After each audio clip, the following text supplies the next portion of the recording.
찐생 여러분 안녕하세요. 2025년 1월 7일 찐쌤의 글로벌 투자의 정석 시작하겠습니다. 저는 찐쌤 김진입니다. 오늘 날이 많이 차가워졌더라고요. 내일이랑 모레는 더 춥다고 하는데요. 최근에 또 독감도 엄청 유행이잖아요. 그러니까 여러분 모두 이제 좀 추위도 조심하시고 독감도 조심하시고 이렇게 건강관리 되게 잘 하셨으면 좋겠습니다. 오늘 바로 이제 방송 말씀드리도록 하겠습니다. 오늘 방송에서는요, 지난밤에 전반적으로 주도주들의 동향, 지난밤 점검들을 한번 해보고요. 그 다음에 주도주 외에 또 금융시장에서 확인할 수 있었던 그런 요인들, 이런 것들을 좀 확인해 보도록 하겠습니다. 세 번째는 약간의 전략 수정이 있는데 이 수정 전략을 중심으로 말씀을 드릴 예정입니다. 우선 그럼 지난밤에 있었던 미국 증시 전반적으로 한번 보도록 하겠습니다. 지난밤 미국 증시 같은 경우에는 그냥 뭐 다 아시는 대로 나스닥 중심의 상승이었죠. 근데 사실 조금 더 정확하게 표현을 하자면 반도체 중심의 상승 혹은 뭐 하드웨어 중심의 상승, 저는 이 말이 가장 적절한 것 같아요. 하드웨어 중심의 상승이 있었던 그런 모습입니다.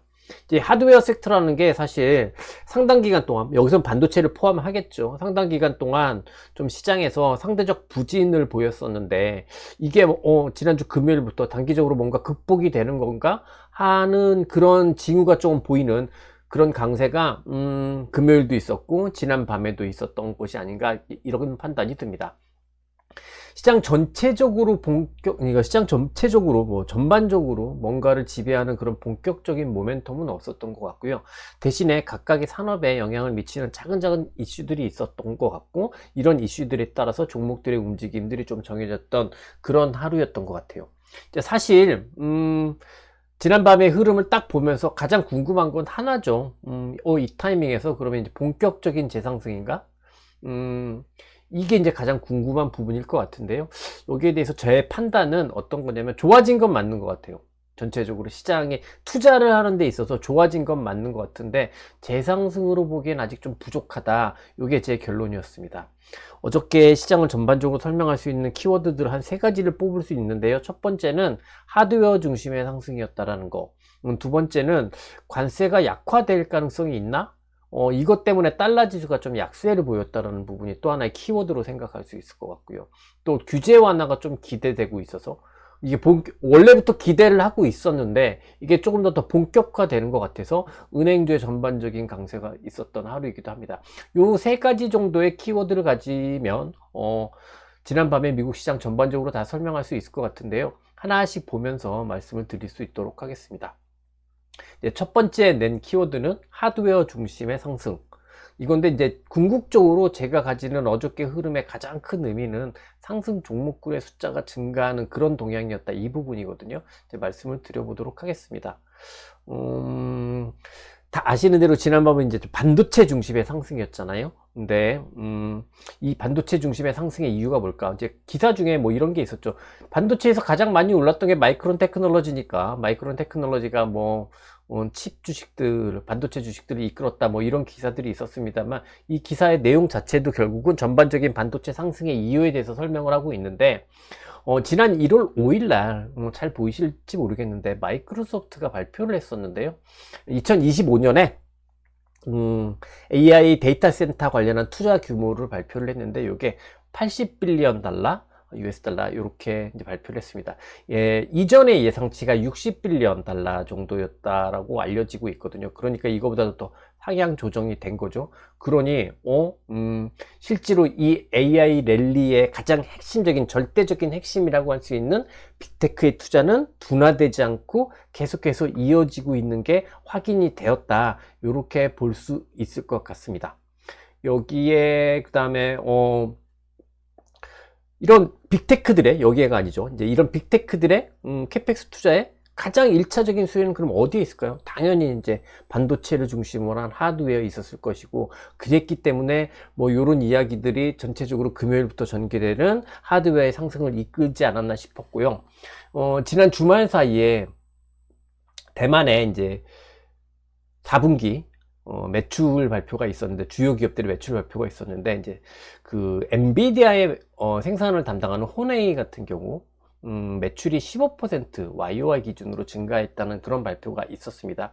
뭐 우리나라에서는 애플과 비교되는 퍽스콘을 중심으로 이야기를 하지만 저는 더 의미 있는 거는 퍽스콘보다는 호네이가 아닌가 생각이 들고요. 호네이의 실적도 이렇게 매출 실적도 이렇게 15% 증가라는 것처럼 견조하게 유지되고 있다는 게 확인이 됐고요. 그러면 실질적으로 돈을 벌게 해주는 투자는 계속해서 유지가 되고 있고, 이에 따른 매출 증가가 계속해서 확인이 되고 있으니까 하드웨어 전반에 뭔가의 긍정적인 바람이 분 것이 아닌가, 이렇게 생각을 합니다. 특히 이 하드웨어들은 좀 되돌려 보면 2024년 하반기, 정확하게는 9월 이후부터라고 볼 수 있는데요.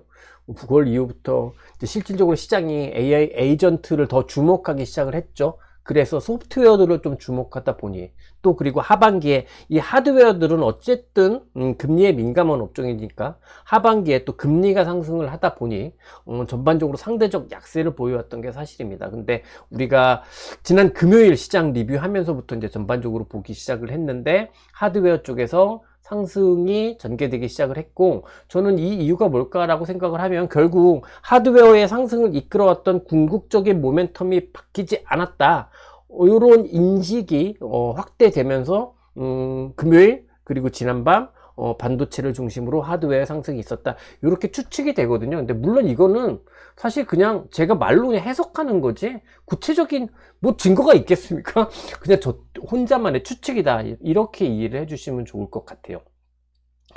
지금 요거는 제가 너무 미리 보여드렸네요. 엔비디아 같은 경우가 이제 가장 또 뉴스에 많이 나온 거니까, 왜냐면 종가상으로는 신고가니까 윗꼬리가 달리긴 했지만 그래도 어찌됐든, 그래서 아주 강한 강세가 나왔다, 뭐 강력한 롱사인이다, 이렇게까지 보기는 조금 미약한 수준이긴 합니다만, 어찌됐든 그래도 종가상으로 보면은 히스토리컬 하이, 고가가 갱신이 되고 있는 상황입니다. 근데 아침에 국내 투자의 정석 시간에 이제 반도체 섹터들 중에서 부진한 종목들, ASM을 대표로 해서 이렇게 반전이 전개되고 있다, 이렇게 말씀을 드렸었는데, 이런 반도체뿐만이 아니라 앞서 잠깐 보여드렸던 대로 아리스타 네트워크 고가 갱신 상황입니다. 대표적인 네트워크 하드웨어라고 할 수 있죠. 고가 갱신 상황이고요. 그 다음에 최근에 빠르게 반전하네 라고 생각했던 데이터 센터 네트워크 쪽 하드웨어 쪽에서도 GE 베르노바 같은 경우 보시는 것처럼 다시 고가 갱신의 강세가 나타나고 있는 모습입니다. GE 베르노바만 이런 모습이 나타나는 건 아니고 버티볼딩스도 빠르게 상승 전환이 나타나는 모습인 것 같고요. 그러니까 이렇게 하드웨어 전반에서 강한 강세가 있었고, 지난밤에는 하드웨어들이 독보적인 상승을 보였다, 이렇게 정리할 수 있을 것 같아요.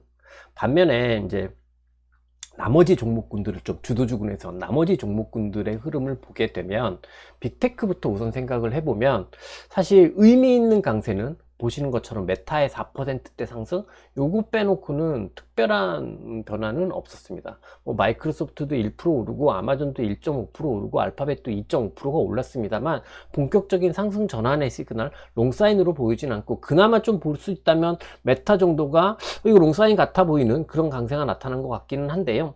근데 실제로 메타에서 특별한 이슈가 있었던 것처럼 보이지는 않고요. 그래도 빅테크는 메타를 제외하면 본격적인 롱사인 같은 그런 특이한 흐름은 없었다, 이렇게 정리하면 될 것 같아요.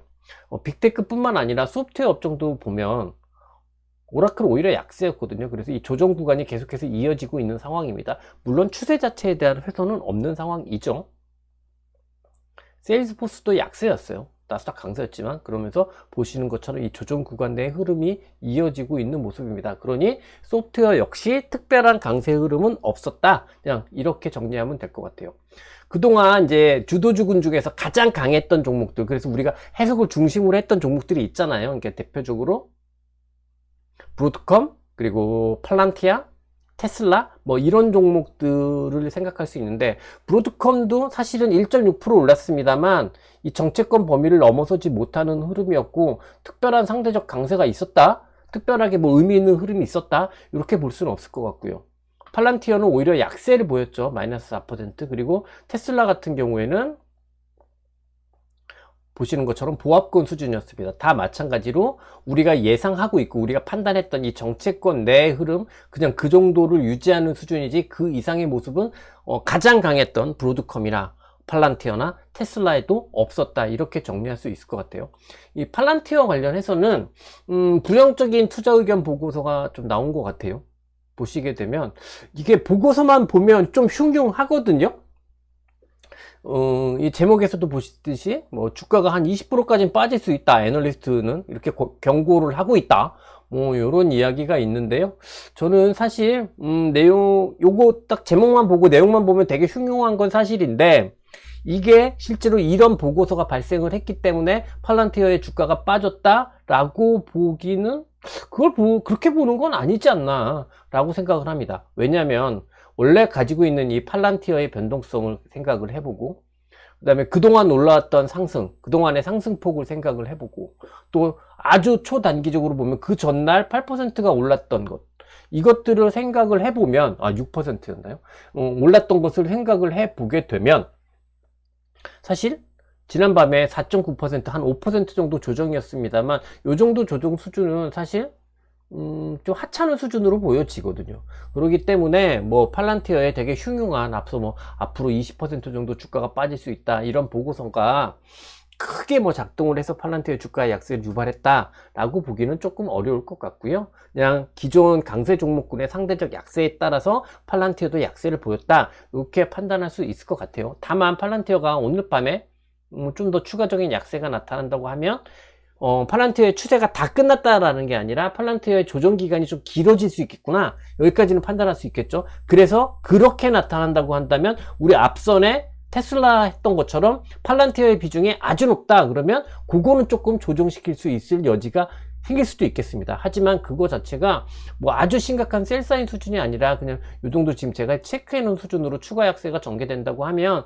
그냥 조정기간 확장, 정체구간 확장, 뭐 요 정도로만 판단할 수 있을 것 같고, 그럼 포트폴리오상의 대응이라고 한다면 비중이 너무 높았을 때 대응하는 정도, 그 정도만 판단하면 되지 않나 생각을 합니다. 그래서 이제 주도주군 전체적으로 좀 정리를 해볼게요. 주도주군 전체적으로 정리를 해보면, 앞서 봤듯이 이제 그동안 가장 부진했던 하드웨어를 중심으로 이제 상승이 있었던 하루였습니다. 그런데 그리고 하드웨어에서는 일정 수준 상승 전환도 기대되고 있는 상태거든요. 그러니까 종목 하나하나만 보면 이거 상승 전환일 수도 있겠구나, 이렇게 기대되는 형태가 하드웨어에서는 꽤 많이 나온 것 같아요. 고점 갱신도 있고. 하지만 기존 주도주군들 앞서 쭉 봤듯이 핵심 종목군들을 보면 메탈을 제외하면 본격적인 상승 강화, 상승 추세 강화 흐름들이 본격적으로 전반적으로 나타나지는 않았던 것 같잖아요.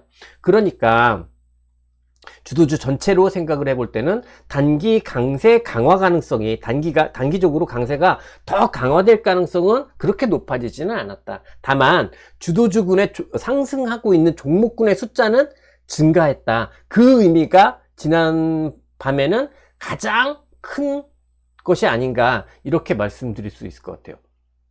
제가 좀 버벅거려 갖고 다시 말씀드리자면, 그냥 지난 밤에 이제 주도주가 본격적으로 재상승이야, 이 시그널까지 보여준 건 아니라는 거죠. 대신에 내가 투자할 수 있는 종목의 숫자가 늘어났는데, 이런 측면에서 굉장히 긍정적인 의미가 있었던 하루였다, 이렇게 정리하고 싶은 겁니다. 두 번째 키워드를 말씀드릴게요. 관세 약화, 달러 지수 약세, 뭐 요런 키워드인데요. 이게 이제 명확하지는 않은데, 워싱턴 포스트에서 말입니다. 트럼프의 관세 정책이 선거 공약보다 조금 더 완화될 수 있다라는 그런 보도를 했었거든요. 워싱턴 포스트에 따르면 이런 이야기가 있습니다. 뭐 3명의 유력 인사, 굉장히 유력 인사한테 그 얘기를 들었는데, 어떤 이야기냐면 국가와 경제 안보의 아주 핵심적인 수입품에만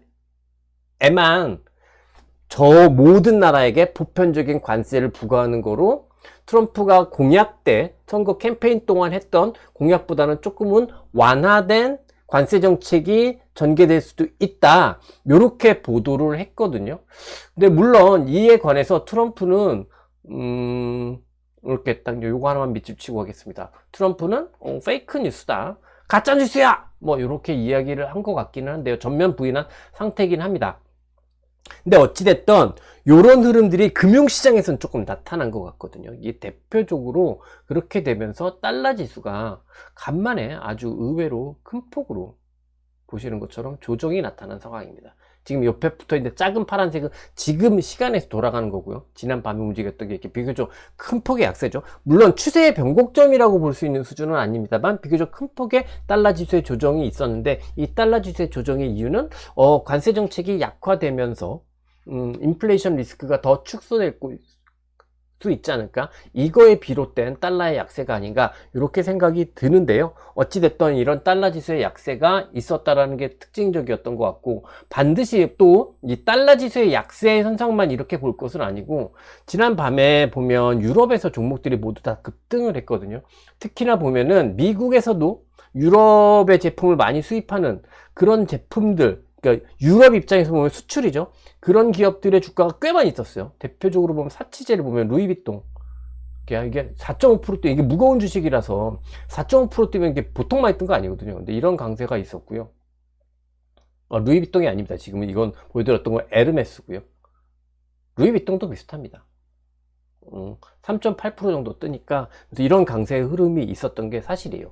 그리고 또 유럽에서 지금 이 AI와 관련해서 가장 많이 수출을 많이 하는 그런 기업 중에 하나가 뭐 프랑스의 슈나이더 일렉트릭 같은 기업이 있는데, 동종업종이 지난 하드웨어가 좀 강한 분위기이기도 했습니다만 보시는 것처럼 이렇게 강한 상승세 4.5%가 나오는 그런 흐름들이 있었어요. 그래서 전반적으로 글로벌 증시의 동향으로 생각을 해보자면, 관세 완화에 대해서 금융시장은 일정 정도는 반응을 했다라고 볼 수 있거든요. 일단은 뭐 공식적으로 부인된 상태이긴 합니다만, 여기서 얻어낼 수 있는 시사점이라고 한다면 확실히 금융시장 전체적으로 생각을 해보면 관세 그리고 달러가 높은 상황, 이런 거에 대해서 금융시장은 알게 모르게 굉장히 부담감을 가지고 있는 상황이다 라는 걸 느낄 수 있는 부분이 아닌가. 여기서 한 요 정도의 시사점, 사람들이 달러가 굉장히 강세를 보이는 거에 대해서도 부담을 가지고 있다, 여기를 이 정도는 우리가 느낄 수 있지 않을까 판단을 합니다. 세 번째 키워드는요, 대신에 이제 규제 완화 이슈의 기대감이 더 증폭을 하면서 은행주가 강세를 보였다는 게 또 하나의 좀 특징적인 모습이었는데요.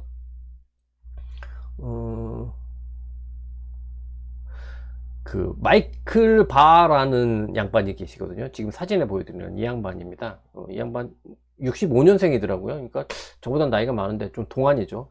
원래 외국 사람들이 노안인데, 제 또래인 줄 알았거든요. 어찌됐든 마이클 바라는 사람이, 이 사람이 미국 은행의 바젤 3 규제를 가장 강력하게 이끌었던 사람인데, 미국 은행 규제위원장이었거든요. 근데 이게 이 양반이 2월 28일을 기점으로 해서 사임한다라는 소식이 전해지면서 지난 밤에 보면 은행주들이 전반적인 상승을 보였습니다. 다시 사진을 좀 반만 가리지 말고. 네. 마이클 바, 이 사람이 미 연방 은행규제위원장이랑 연준 이사회 총재를 겸임하고 있는 사람이거든요. 네.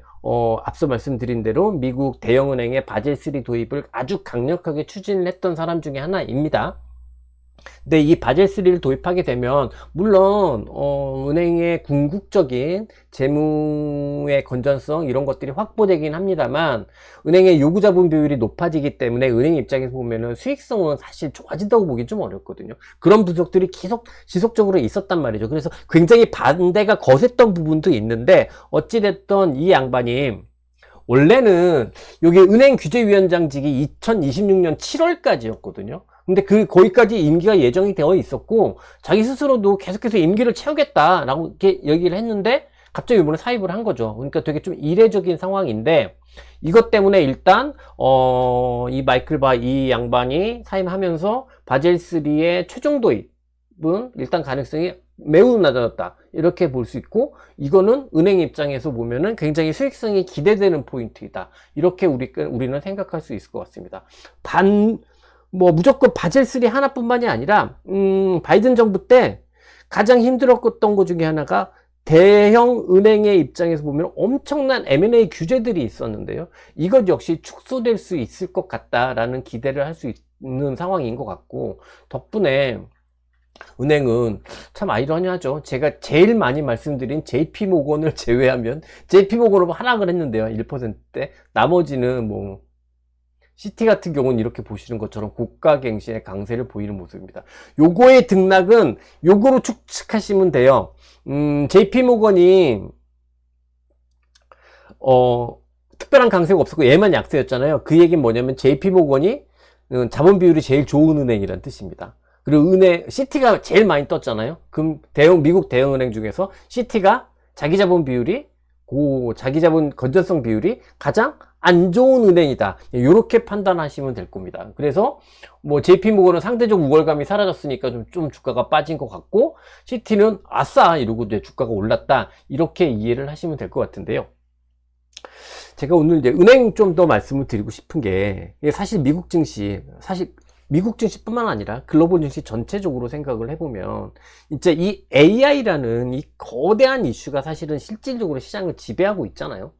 유럽이 그렇게 경기가 안 좋다고 하는데도 독일의 SAP라는 기업 하나 때문에 독일 지수가 그렇게 계속해서 강세입니다. 이게 정말로 전 세계적으로 AI가 글로벌 시장 자체를 지배하고 있는 상황인데, 이런 이 AI라는 엄청난 거대한 물결에 휩쓸리지 않고 계속해서 자신만의 길을 걸어가고 있는 대표적인 섹터가 바로 이 은행 섹터다. 가장 견제력이 오른 JP모건을 중심으로 말씀을 드리면 은행 섹터다, 이렇게 말씀드릴 수 있을 것 같습니다. 그리고 이 은행주가 그럼 왜 이렇게 견조한 거냐 라고 한다면, 제가 종종 말씀드린 바이지만 결국은 이 규제 완화, 앞서 말씀드렸던 바젤3도 있고 은행의 M&A 이슈 해제, 그러니까 규제 완화 뭐 이런 것들이 다 포함되는 부분인데요. 이런 규제 완화 때문에 은행들이 트럼프 이후에도 더 강세고 그 전부터 계속해서 강세를 보였다, 이렇게 이해를 하시면 될 것 같아요. 최근에 이제 미국 증시들 엄청 핫한 주식들이 많죠. 막 하루에 막 8% 오르면 좀 덜 오른 것 같고, 한 30% 정도는 먹어야 뭐 먹은 것 같고, 뭐 이런 엄청난 주식들이 있죠. 그런 특징주들에 비하면 사실 진짜 은행주 되게 재미없는 주식일지도 모르거든요. 근데 그럼에도 가장 꾸준하게 안정적인 추세를 그리면서 오르는 주식 중에 하나가 또 은행인 건 그것도 분명한 사실인 것 같아요. 그래서 저는 여러분들이 이제 헤지펀드 투자자가 아니잖아요. 혹은 저 같은 그 프랍 트레이더가 아니고, 이 사람들은 뭐 어떻게 또 많이 먹어야, 좀 리스크를 테이킹하고 많이 먹어야 되는 위치에 있는 사람일 수도 있고, 그러면 좀 그렇게 변동성이 큰 거를 좋아할 수도 있겠습니다만, 여러분들 중에 상당수는 재테크를 위해서 투자를 하시지 않습니까? 그럼 재테크를 위해서 투자를 하신다고 할 때 이렇게 꾸준하고 안정적으로 오르는 주식은 절대 재테크 투자에서는 가벼이 할 수 있는 섹터는 아니다, 가벼이 할 주식은 아니다, 저는 그렇게 생각이 들거든요. 그래서 여러분들 한창 관심 많이 가지시는 특징주에 비해서 너무 재미없는 주식이긴 하지만, 뭐 은행주로 몰빵 찍자 이런 말씀은 아니지만 일정 정도 포트폴리오에 가져놓으면 뭐 잠자실 때도 별로 불편함 없으실 것 같고, 뭐 그런 생각이 들어서 제가 종종 말씀드리기도 하지만 요번에 또 시간을 내서 또 은행에 관한 이슈가 있었기 때문에 말씀을 한번 드려봤습니다. 이제 결론 말씀을 드릴게요. 사실 시장이라는 거 그냥 정말 주도주를 중심으로 판단하면 그게 가장 우리에게는 수월한 부분이고 편리한 부분이거든요. 그 측면에서 또 한번 생각을 해보죠. 앞서 우리가 주도주의 흐름을 전체적으로 확인을 했듯이 전체적으로 시장이 단기에 강세가 강화되는 흐름이기보다는 상승의 종목 수가 좀 많아진 그런 하루였잖아요. 그러니까 증시 전체 입장에서 생각을 해보면, 나스닥을 기준으로 가져와서 말씀을 드려보면, 지금 FOMC 이후에 형성되어 있는 이 정체 국면이 있지 않습니까? 조정 정체 국면, 이 국면을 벗어나는 본격적인 상승 전환의 시그널, 그런 흐름이 임박했다라고 보기까지는 좀 어렵다, 이렇게 정리할 수 있을 것 같아요. 대신에 주도주군에서 상승 전환한 종목군의 숫자가 많아졌다라는 거는 우리가 투자하는 입장에서 보면 포트폴리오에 대안이 많아졌다는 측면에서 보다 더 긍정적인 변화이다, 이렇게 생각할 수 있는 것 같고요. 그러니까 관점은 기존의 관점, 상승 추세 유지 그리고 단기 정체, 이 관점을 유지한 상황에서 오늘 뭐 약간의 대응 포인트가 존재할 것 같은데, 이 대응 포인트에 관해서만 적절하게 좀 대응하면 되지 않을까, 이런 생각을 할 수 있는 지난 밤의 미국 증시였습니다. 오늘 밤 체크 포인트 말씀드려 볼게요. 오늘 밤에는 ISM 서비스업 지수 발표가 예정이 되어 있고요. 이제 본격적으로 고용 보고서들, 고용 관련한 지표들이 나옵니다. 오늘 이제 졸트 잡 오프닝 발표가 예정이 되어 있는데요. 말씀드린 대로 본격적으로 이제 고용시장 상황을 점검하는 게 되겠죠.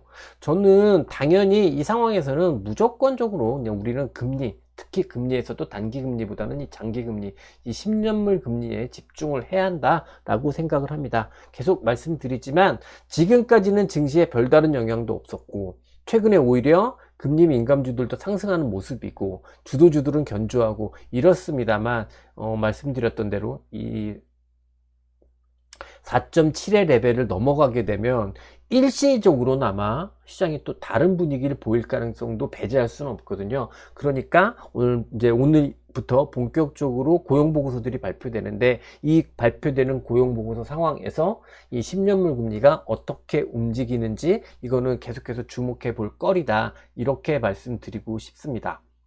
이제 시장 전체적으로는 사실 앞서 내린 판단을 기준으로 또 보면 될 것 같거든요. 무슨 말씀이냐면 앞서 이제 우리가 해석했던 게 아직까지 본격적으로 단기 상승 전환은 아직은 아니다. 이렇게 판단한 거였잖아요. 근데 실제로 오늘 이 정체권을 넘어서는 강세가 나오면 그럼 이제 우리는 판단의 수정을 포인트를 빠르게 바꿔야 되는 거니까 그게 나오는지 안 나오는지 그거를 중심으로 시장은 판단하면 되지 않을까 이렇게 생각을 합니다. 제가 적어놨듯이 그냥 오늘 밤의 흐름이 우리가 앞서 이렇게 딱딱 그려놨던 이 정체 범위 내의 모습이 될 건지 아니면 본격적으로 상승 전환하는 모습이 될 건지 이것만 오늘 잘 체크하면 될 것 같다 이렇게 말씀드릴 수 있겠습니다.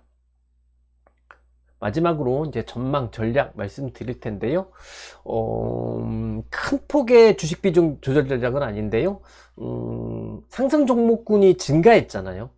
제가 여기도 써놨는데 이 상승 종목군이 이렇게 증가를 했습니다. 이 상승 종목군이 증가한 거에 대한 주식 비중의 미세 조정 대응 정도는 좀 진행을 하고 저도 수정해서 말씀을 드리려고 해요. 그래서 주식 비중 자체를 원래 65에서 70이었잖아요. 근데 5% 정도 상향 조정 시켜서 7에서 70에서 75% 정도로 상향 조정하도록 하겠습니다. 그리고 이 상향 조정되는 포커스는 하드웨어거나 하드웨어를 중심으로 혹은 여기 핵심 주도주군 중에서는 반도체가 되겠죠. 엔비디아.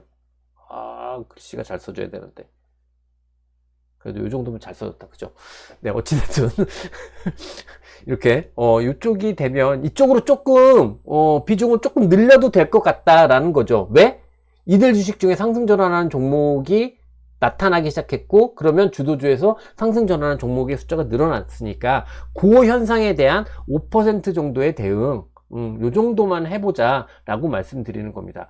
그리고 기본적인 포트폴리오 컨셉 자체는 바뀌지 않고, 그냥, US 주도주를 한 65에서 70 그리고 경기민감주 아무래도 은행이 되겠죠. 이 정도를 한 5 정도 가지고 있는 그 정도의 전략 유지하자 이렇게 말씀드릴 수 있을 것 같아요. 아직 뭐 러셀 2000 지수도 완전히 지울 상황은 아닌 것 같고 하지만 일단 비중 자체는 좀 작은 게 현재까지는 유리할 것 같다. 또 특히나 가장 거슬리는 포인트 중에 하나가 금리니까 이쪽 경기민감주가 아주 높은 비중일 필요는 없겠다. 이렇게까지 말씀드릴 수 있겠고 이거 뭐 계속해서 말씀드려왔던 부분이니까 여러분들 더 잘 이해하고 계실 거라 생각을 합니다.